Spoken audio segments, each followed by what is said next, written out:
Hi, Dr. Richard Bartlett here. I don't know how many of you, probably not a lot, are really like sci-fi fans, but for some reason I'm just thinking about this revolving door thing.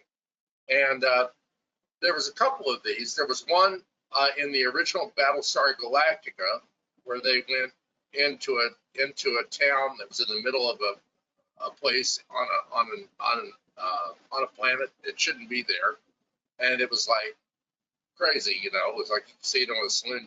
And then later, Next Generation did, I think, what was a homage to that particular episode in the old Battlestar Galactica, where they go to a planet and there's a building there and there's nothing else around and they can't get any readings on the building, and so they go through through revolving doors and they're in a casino and they're trapped in this casino.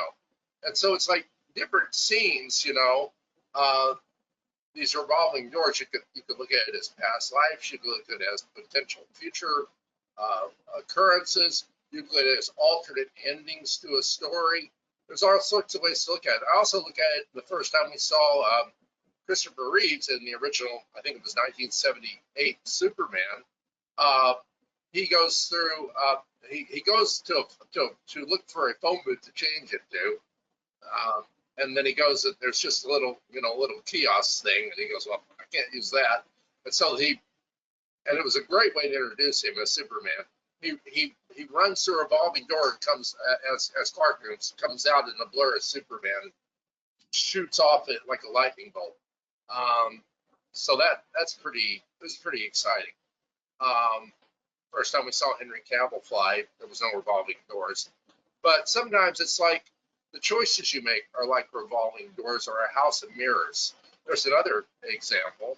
There's a couple things come to mind. There's Bruce Lee in I think it was Enter the Dragon, where at the end he's fighting in a room of mirrors. There are mirrors everywhere.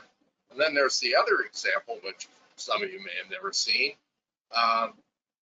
If you're of a new age ilk, where Roger Moore in The Man with the Golden Gun is fighting Scaramanga, and again, it's like a funhouse mirror situation, and he's shooting at images of Scaramanga, but it's not Scaramanga, it's just an image. I've been in those funhouse mirrors.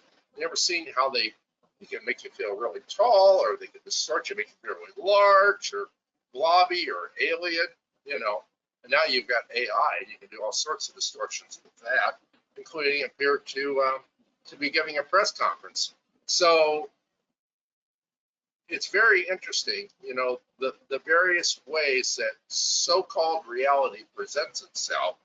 And if you're paying attention, you can almost see the doors revolving. I'll see you next week.